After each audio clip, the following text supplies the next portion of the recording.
Chapter 11. Good morning, ganda. Wow, ngayon lang yata kita nakitang magkakape sa table mo, ha? Masayang bati ni Ate Lucy na nagsisimula ng magtrabaho. Oo, Ate Lucy. Hindi na kasi ako nakapagkape sa bahay.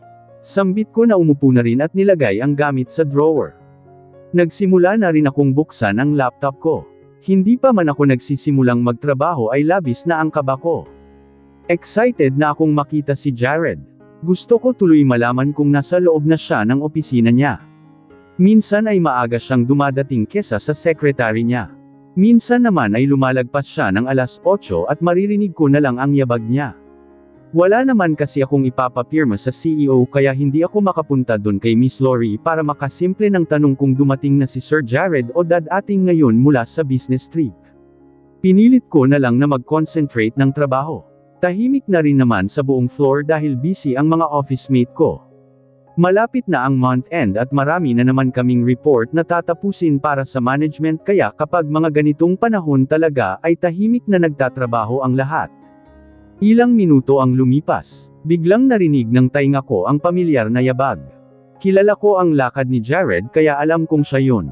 Agad akong napalingon sa aisle kung saan dumadaan si Jared at mas bumilis ang tibok ng puso ko nang nakita ko siya. Sa wakas dumating na siya. Agad akong tumayo. Nagpapapansin ako at kunwari na pupunta sa filing cabinet. Tumingin ako kay Jared pero diretso lang ang tingin nito papunta sa room nito. Nagtaka lang ako dahil minsan ay palihim pa siyang susulyap sa akin kapag simpleng nagpapapansin ako. Pero ngayon ay mukhang maiinit ang ulo ni Jared. Bigo naman akong nabigyan ng atensyon ni Jared hanggang sa nawala na lang siya sa paningin ko. Bumalik na lang ako sa table ko at nagtrabaho. Hindi na ako mapakali. Gusto ko na siyang makausap. Pero mabuti na lang at mayroon akong report na i-discuss sa kanya. Alam kong maya-maya ay ipapatawag na niya ako. Dun ko na lang sasabihin kay Jared ang tungkol sa pagbubuntis ko. Nagtrabaho ako hanggang sa dumating na ang lunchtime pero hindi pa ako pinapatawag ni Jared. Hindi rin ito lumabas ng kwarto niya.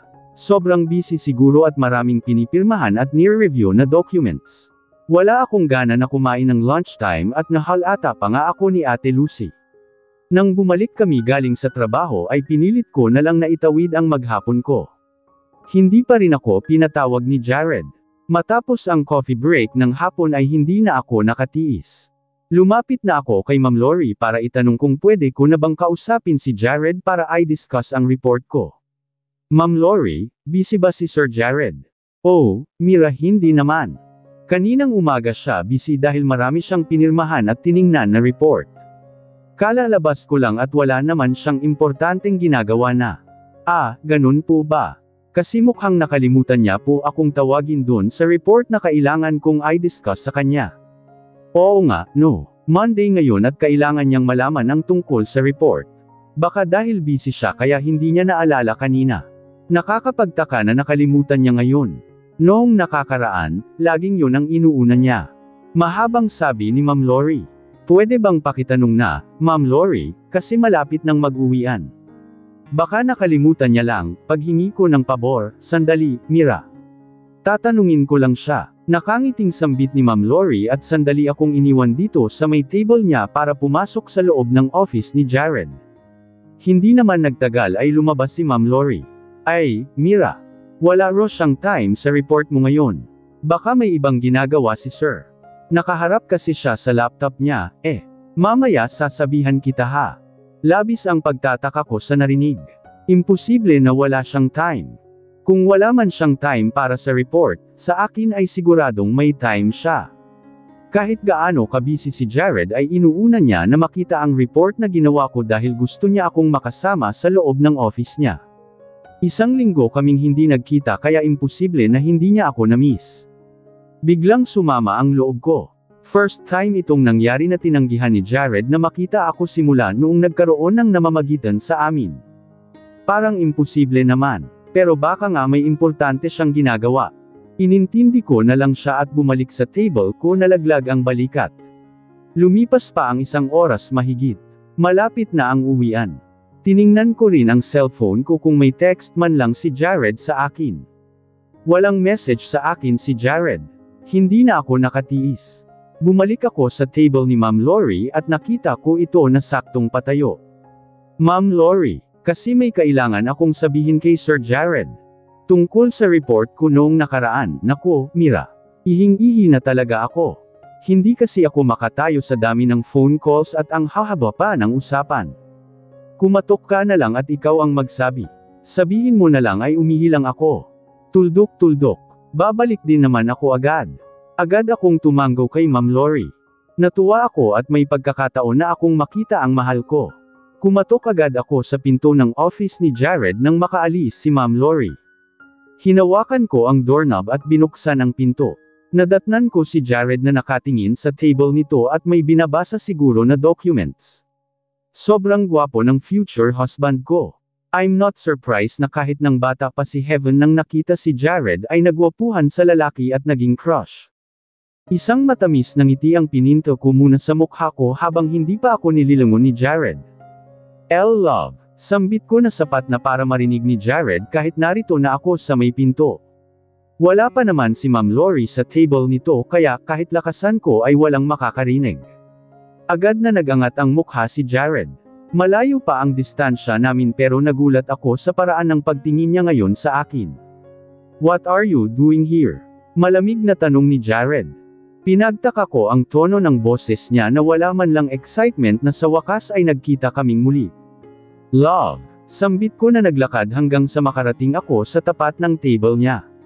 I'm busy, Mira. Hindi ka dapat pumasok dito at pinadaan mo na lang kay Lori kung may kailangan ka. Bibuntis ako, love. Hindi ko alam kung ano ang gagawin ko, utol ko sa sasabihin niya. Nagbaba ako ng tingin at hindi ko alam kung narinig niya pa ang sinabi ko. Pati sarili kong tinig ay hindi ko na narinig dahil sa lakas ng pintig ng puso ko. Kumakabog ng husto ang dibdib ko. What? Malamig na tanong ni Jared na labis kong pinagtaka.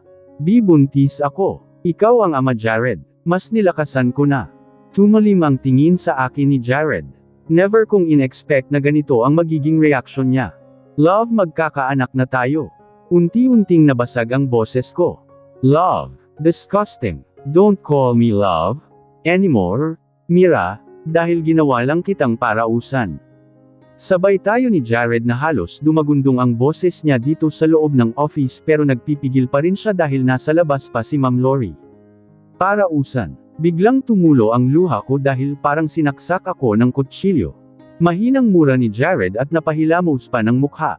Anong gagawin natin? Tanong ko habang lumuluha. Gagawin natin. Wala tayong gagawin, Miss Geronimo. Pero ikaw meron. Mariin na sabi niya. Pagkasabi ni Jared ay umalis siya sa harap ko at nagpunta sa isang drawer sa may sulok dito sa opisina at may kinuha doon. Sobrang naninikip ang dibdib ko habang minamasdan ang mga galaw ni Jared. Bakas sa kilos niya ang galit. Hindi ko na nagawang kumilos sa kinatatayuan. Tahimik na pagluha hanggang sa paghikbi na may kasamang pagyugyug ng balikat ang ginawa ko hanggang makarating muli sa harap ko si Jared. Hawak ni Jared ang ilang bundle ng tig-1,000 piso na ikinaawang ng labi ko. Wala pa siyang sinasabi ay parang nagka-idea na ako kung para saan yun. Lumayas ka na sa kumpanya ko, Miracle. Palakihin mo ng mag-isa ang batang dinadala mo. Ayokong magpakita ka pa sa akin. Get lost. Now. Natakpan ko na ang bibig ko. Nagkaroon ng malakas na tunog ang iyak ko. Love. I told you not to call me love again, Miss Geronimo. Umalis ka na ngayon din. Huwag na huwag kang papasok dito sa opisina. Ayoko ng baby, lalo na sa kagaya mong pera lang ang habol sa akin kaya ka nagpabuntis. You have the responsibility not to get pregnant. But what did you do? Sinadya mong mabuntis para mahututan ako. Hindi ako makapaniwala na dadating ang panahon na makakarinig ng ganitong salita. Galing pa sa bibig ng lalaking pinagsukuan ko ng lahat-lahat. At ako pa ang sinisisi niyang nabuntis ako. Jared, dalawa tayong gumawa nitong baby. Shut up, Miracle. Hindi ka nag-control kaya ka nabuntis. That's your fault. That's your own problem. There is so many means para hindi ka mabuntis. Hindi ka nag-isip. Now you're giving me a responsibility, love. Please, hinawakan ko siya sa braso niya. Para na rin kasi akong matutamba sa pinagsasabi niya. Get out, Mira. Get out. Malakas na sabi ni Jared sabay hila sa braso niya na hawak ko at tinulak niya ako. Hindi gaano kalakas ang tulak ni Jared pero kusa akong natamba sa sahig dahil hindi ko na kinaya. Jared, hagulgol ko. Hindi man lang ako tinulungan ni Jared at naglakad papunta sa swivel chair. Bigla ay bumukas ang pinto at iniluwas si Ma'am Lori. Diyos ko, narinig kong hiyaw ni Ma'am Lori. Pero ang tingin ko ay nakapako kay Jared na tuluyan nang nakaupo sa swivel chair niya. Sir Jared, ano pong nangyari? Nag-aalalang tanong ni Ma'am Lori na naramdaman kong nakahawak na sa akin at pilit akong tinatayo. Ilabas mo siya dito sa opisina ko, Lori. She's fired. Mira, anong nangyari? Tanong ni Ma'am Lori habang kulang na lang ay nakasubsob ako sa sahig dito sa loob ng office. Patuloy lang ako sa pag-iyak. Ang labo na ng tingin ko dahil sa labis na luha sa mata ko. Hindi ko na kayang pigilan pa ang paghinto ng luha ko. Hindi ako makapaniwala sa mga narinig ko kanina lang. Ngayon ay natikman ko kung paano magalit ang isang Jared Carl Caballero. Pero bakit? Hindi ako pwedeng linlangan ng puso ko. Alam kong mahal ako ni Jared, naramdaman ko yun. Bakit niya ginagawa to ngayon? Mira, tama na. Tumayo ka na dyan, please. Narinig kong pakiusap ni Ma'am Lori pero hindi ko siya inintindi. Nakatingin lang ako kay Jared na nakabilang na ang mata sa laptop. Tila naging invisible kaming dalawa sa paningin niya. Jard, please. Malakas na sabi ko. Biglang binaling ni Jared ang tingin sa akin. Ngayon ay nanlilisik ang mga mata niya. Para siyang leon na lalapain ako ng buhay. Biglang hinampas ni Jared ng malakas ang mesa sabay tayo. Napapitlag pa ako sa lakas noon at pati si Ma'am Lori ay natakot dahil unconsciously ay napahigpit ang kapit nito sa braso ko. Lori, get her out of here. Now. Malakas na utos niya. Parang bigla na akong nawala ng pag-asa na kakausapin niya pa ako ngayong araw. Ayoko na rin na makahalata si Ma'am Lori pa sa totoong dahilan ng gulo dito. Baka may pinagdadaanan lang si Jared kaya niya nagawa ito sa akin ngayon. Pinilit kong tumayo habang alalay ni Ma'am Lori. Mabuti na lang at hindi ko kinuha ang pera na inaabot ni Jared kanina. Magtataka pa si Ma'am Lori kung para saan yun. At wala akong balak na kunin yun dahil hindi naman pera ang habol ko sa kanya. Halika na, Mira, lumabas na tayo, sabi ni Ma'am Lori. Isang tingin ang pinadapo ko kay Jared pero wala ang atensyon niya sa akin. Tumalikod na ako habang umaagos pa rin ang luha ko. Hanggang sa tuluyan kaming makalabas ni Ma'am Lori sa office ni Jared. Nang senaryo ni Ma'am Lori ang pinto ay doon ako mas nanlumo. Gusto kong kurutin ang sarili ko at baka nanaginip lang ako. Pero hindi, totoong-totoo ang sakit na nararamdaman ko ngayon. Ano ba talaga ang nangyari, Mira? Hagulgol ang naging sagot ko sa tanong ni Ma'am Lori. Kasi po pinagalitan niya ako dahil sa trabaho ko. Pagsisinungaling ko habang humihikbing sinasabi yun. Ha, tungkol ba dun sa report? Tumanggaw-tango na lang ako. Pati pagsasalita ay hindi ko na kinakaya. Nagpatangay na lang ako nang inakay na ako ni Ma'am Lori pabalik sa table ko. Pinaupo niya ako. Diyos ko, Mira, anong nangyari? Tanong agad ni Ate Lucy na labis ang pag-aalala. Pati ang iba kong office mate ay naabala na dahil sa eksena ko. Lumapit na rin ang manager ko. Nakita ko naman ang pag-aalala sa mga mukha nila at napansin ko na biglang umalis si Ma'am Lori dito sa area namin. Kapag ganito na center of attraction na ako ay mahihiya na ako. Pero hindi ko ramdam ang kahihiyan dahil sa sakit ng nararamdaman ko ngayon. Hindi ko natuloy na iintindihan ang pinagsasabi sa paligid ko. Halo-halong bulungan ang naririnig ko. Water please, kumuha kayo ng tubig. Narinig ko na lang na utos ng manager ko. Mira, ano bang nangyari? Tanong muli ni Ate Lucy na hinahagod pa ang buhok ko. Pinagalitan ako ni Sir. Hagulgol ko. Ayoko nang magbigay pa ng detalye at maalala ko lang ang masasakit na salitang narinig ko. Lang sandali ay may nagbigay sa akin ng tubig mula sa paper cup. Agad ko yung ininom dahil nanuyo na pala ang lalamunan ko. Ma'am, napatingin ang lahat ng bigla muling sumulpot si Ma'am Lori sa area namin at nakabilang ang atensyon nito sa manager namin. Lori, ano bang nangyari at umiiyak si Miracle? Tanong ng manager ko. Ma'am, halika muna sa conference room at isama na rin si Mira. Panandalian ko na kinalma ang sarili ko. Sumama ako sa manager ko at Ma'am Lori at sa wakas ay tumigil naman ako sa pag-iyak. Pagdating namin dun sa conference ay agad akong pinaupo ni Ma'am Lori. Agad niyang inilapag ang isang maliit na papel sa table. Kumunot ang noo ko. Check yun. Tumambad sa akin ang nakasulat na amount dun. 10 million pesos, this is confidential, Mira. Sambit ni Ma'am Lori at binaling ko sa kanya ang tingin. Ang sabi ni Sir Jared sa akin ay last day mo na raw ngayon. The company follows the due process on dismissal of employee. But in your case, hindi ko alam kung bakit biglaan. Kapalit raw ng perang ito ay hindi ka na magrereklamo sa para sa dismissal mo. Nakita ko naman sa mata ni Ma'am Lori na naawa siya sa akin. Tiningnan ko ang check na nakapatong sa mesa at kinuha yun. Naninikip ang dibdib ko habang hawak yun. Personal check yun at nakita ko na pangalan ni Jared ang nakalagay sa account name. Ibig sabihin ay sarili niyang pera itong ibibigay sa akin. Parang babaeng bayaran na lang ang tingin niya sa akin. Kapag kinuha ko to ay pinatunayan ko ang sinabi niyang huhututan ko lang siya kaya ako nagpabuntis. Ang laking pera niyan, Mira. Kunin mo na. Maging praktikal ka.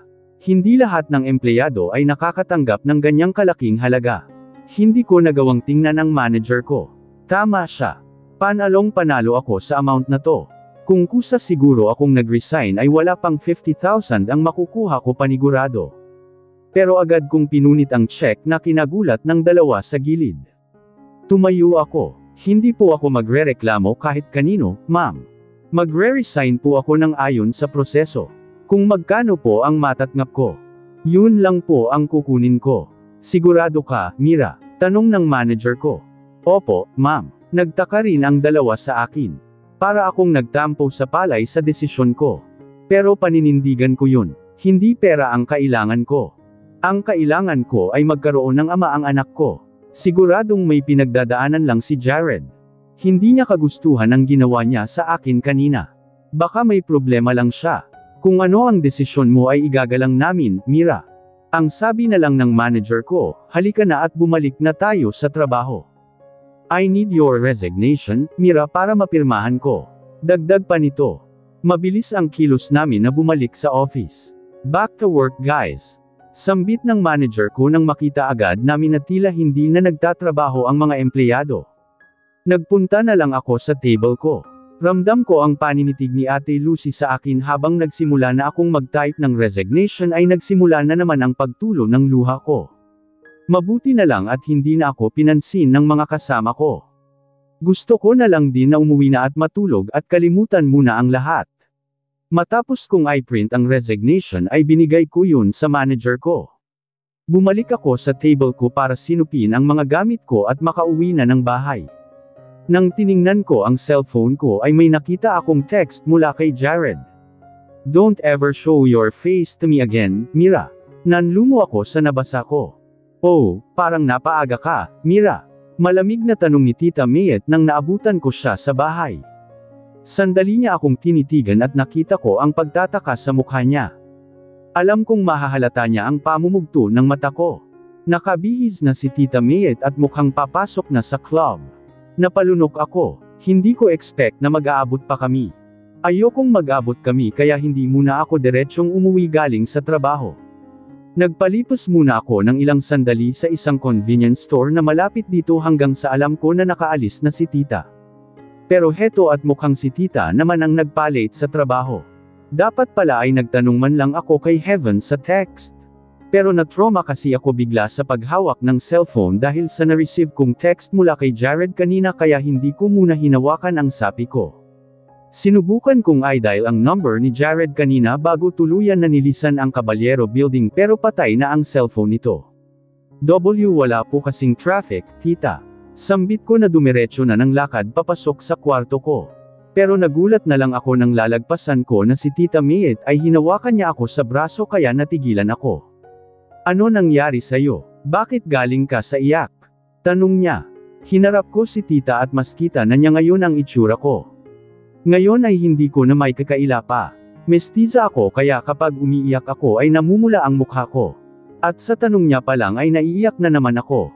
Akala ko kanina ay nailabas ko na ang luha ko. Pero nagbabadya na naman na pam-attack yun. Wala po, tita. Sagot ko, sinungaling ka. Anong nangyari? Namumugto ang mga mata mo. Napayuko ako bigla dahil hindi ko na kinayang pigilan. Damaloy na ang luha sa mata ko. Natanggal po ako sa trabaho. Pag-amin ko, hindi ko rin naman magagawang itago. Mas magtataka lang si tita kung makikita niya akong araw-araw na narito. Narinig ko ang mahinang tawa ni tita nang matapos na bitawan ako. Hilam na ng luha ang mata ko pero mas lumakas ang agos ng luha ko dahil pinagtatawanan pa niya ako.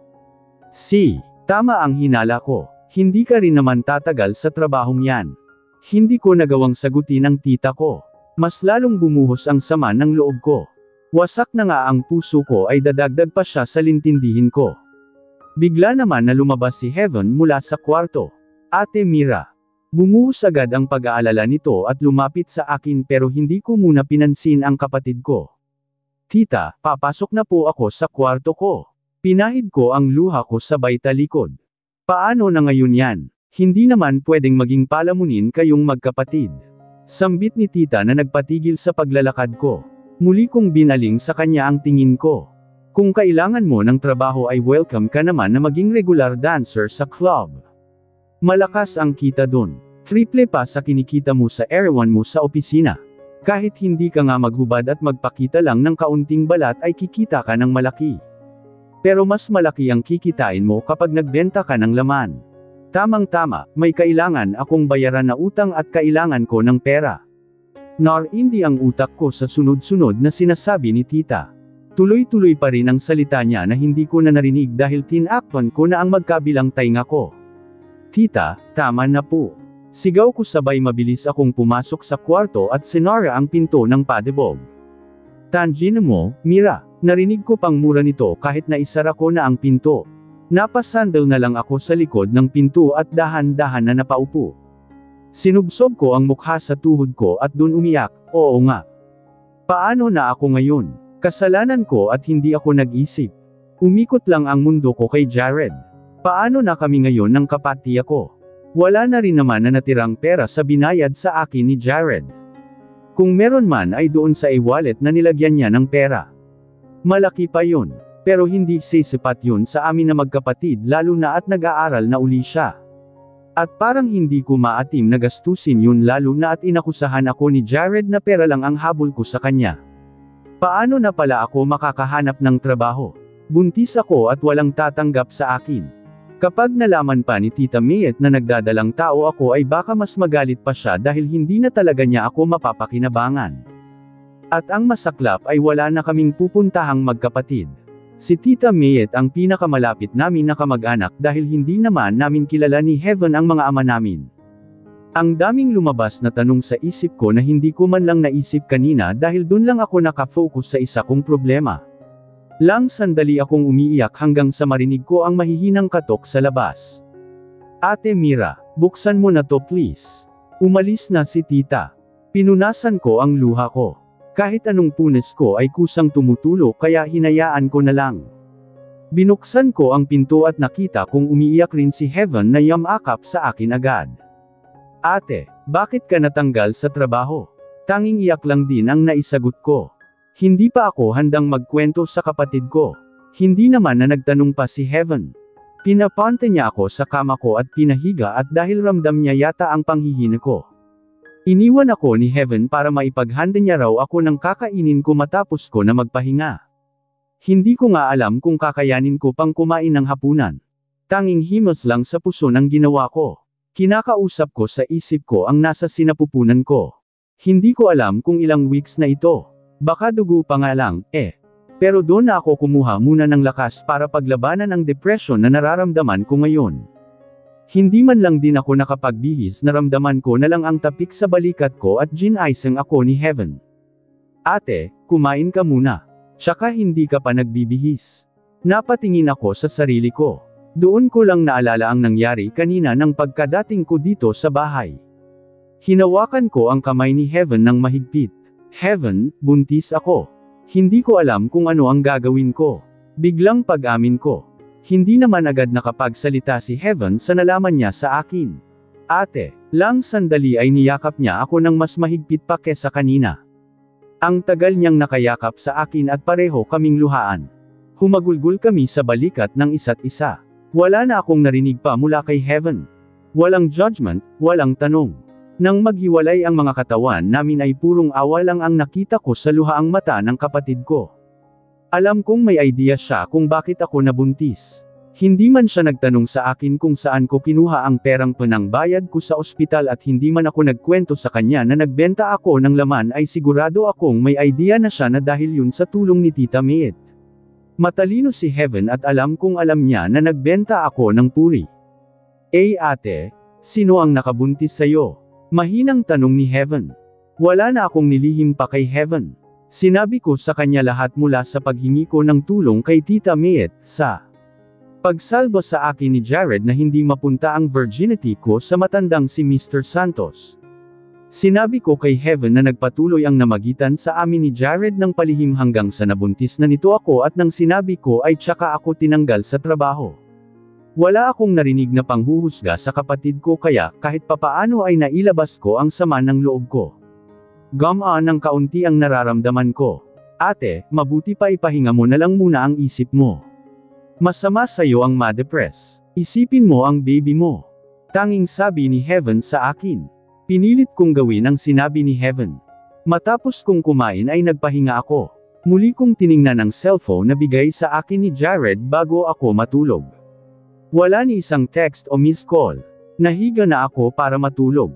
Lumipas na ang ilang oras at mahimbing nang natutulog si Heaven pero ako dilat pa rin.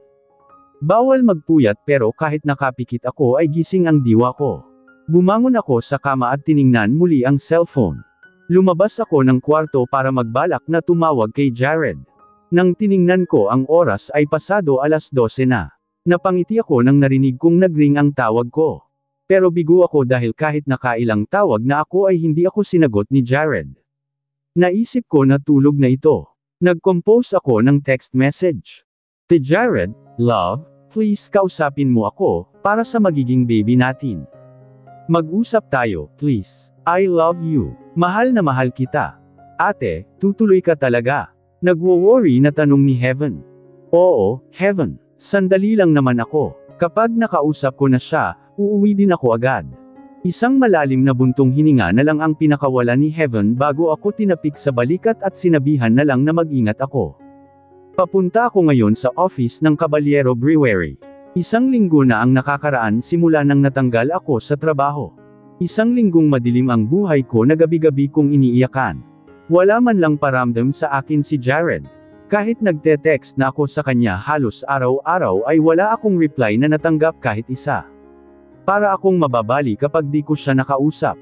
Kaya naglakas loob akong tumawag kay Ate Lucy para magtanong kung pumasok si Jared ngayon.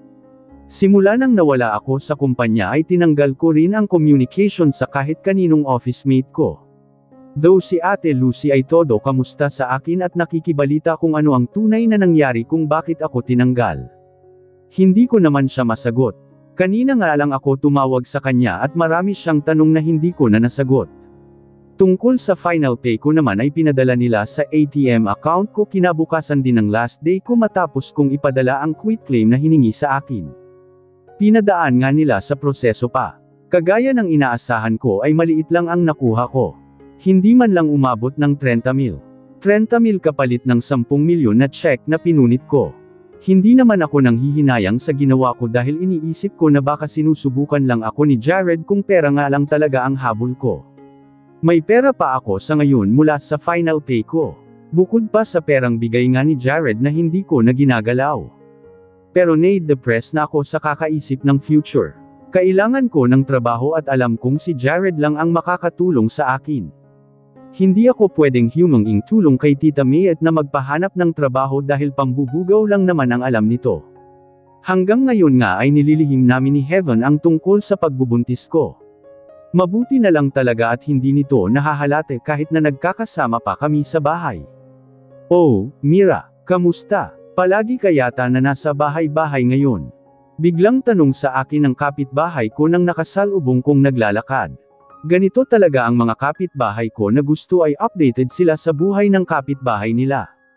Kasama nito ang dalagang anak na malaki na ang tiyan. Napalunok ako dahil parang kasing edad ko lang ay buntis na rin. Oo, ate, nag-resign kasi ako sa work. Naghahanap uli ako ng work ngayon. Palusot ko na lang. Nay, mauna na ako sa bahay, ha? Singit naman ng dalaga na agad umalis sa kinatatayuan namin. Buntis po pala ang anak nyo. Biglang tanong ko rin nang makaalis ang anak nito. Oo, nabuntis at hindi pinanagutan. Grabe talaga mga lalaki ngayon, no? Walang bayag. Nakita ko naman ang galit sa mukha ni nanay. Nagpaalam na ako bago pa ako mahawa sa emosyon niya. Nitong mga araw na nagdaan kasi ay sinikap kong lookan ang pangunawa ko. Kaya nga kailangan kong makausap si Jared para maayos namin kung ano man ang problema. Baka may kailangan lang kaming pag-usapan. Hindi ko susukwan si Jared kahit anong mangyari. Para rin sa anak ko ang gagawin ko. Ayokong matulad siya sa akin alam aking hindi kilala ang ama. Nakarating ako sa harap ng Caballero Building. Nag-text pa ako kay Ate Lucy at sinabi niyang paalis na si Jared. Agad akong nagtawag ng taxi at may napara naman ako. Saan po tayo, miss? Magalang na tanong ng taxi driver sa akin. Kuya, may papasundan po sana ako sa inyo, sagot ko. Pumayag naman ang driver sa akin. Naghintay kami sa gilid ng building hanggang sa mamataan ko ang kotse ni Jared. Agad na binundol ng kaba ang dibdib ko. Kotse pa lang niya ang nakikita ko ay nagwawala na ang puso ko sa sari-saring emosyon. Paano pa kaya kapag nagkaharap na kami mamaya? Baka mahimatay na ako sa kakaibang feeling kapag naramdaman kong yayakapin at hahalikan niya na naman ako. Sobrang miss na miss ko na si Jared. Kuya, yun pong kotse na, yun. Sundan po natin hanggang sa makarating tayo sa bahay niya. Agad naman na sumunod ang driver sa akin. Sa wakas ay malalaman ko na rin kung saan nakatira si Jared. Doon ko siya sa bahay niya kakausapin.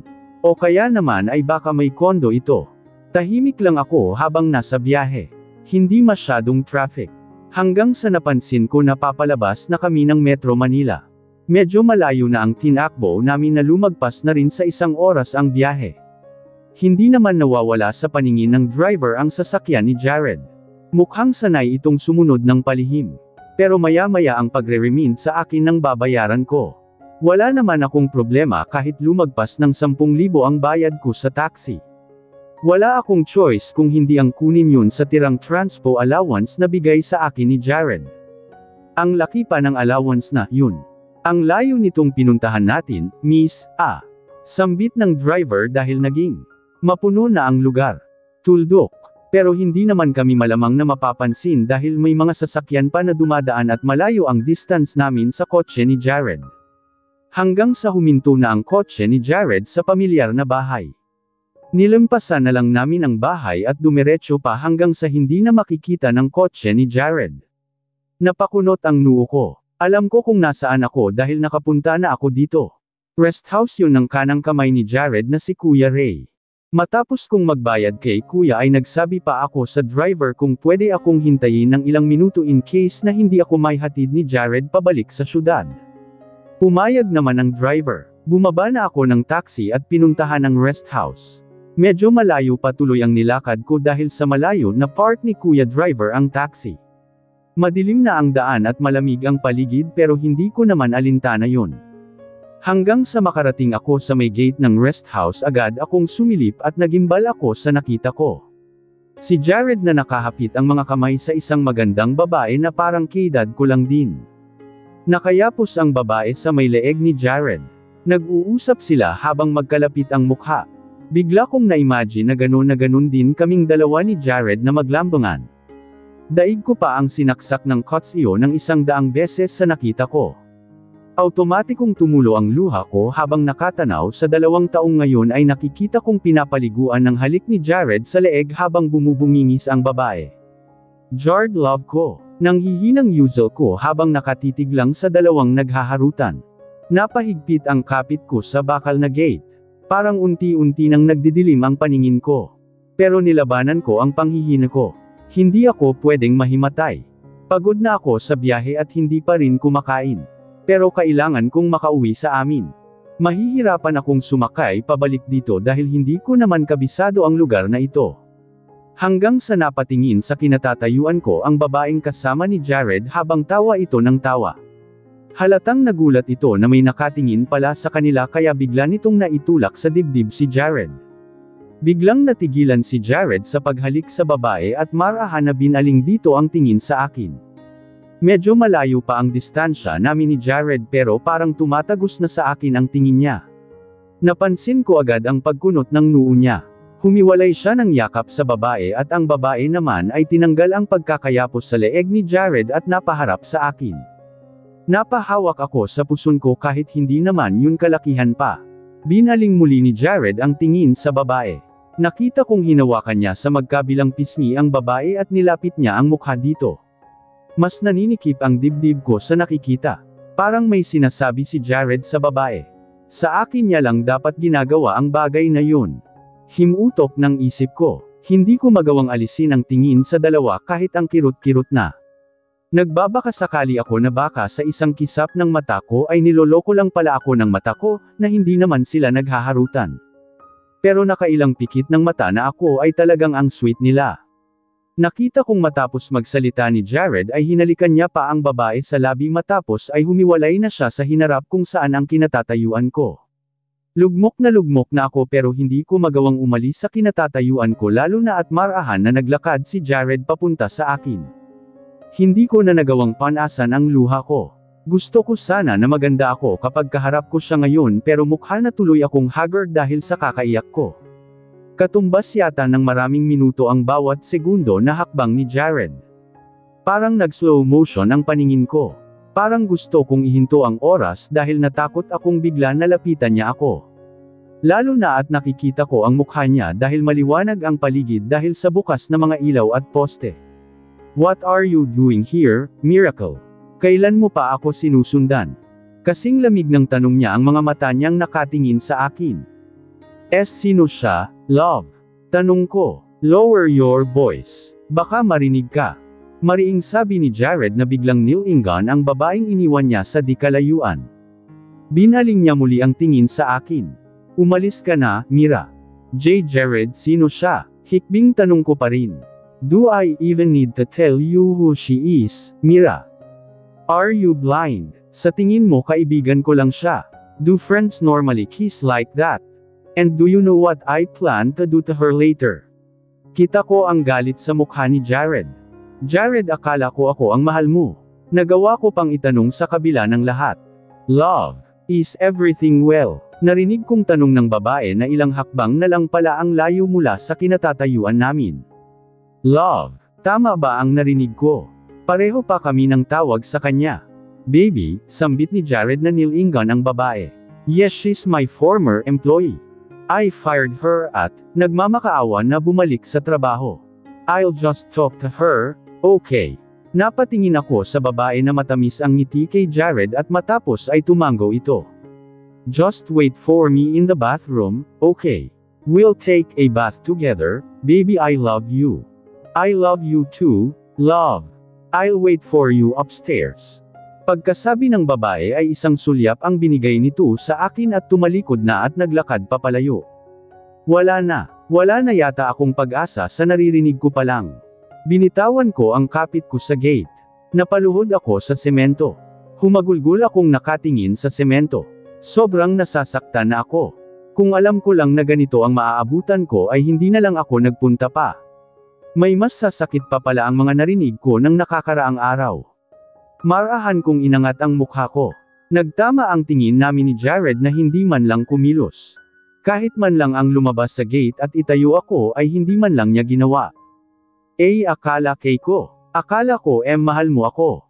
Hirap na sabi ko. Pati kasi paghinga ko ay kinakapos na dahil sa labis na iyak.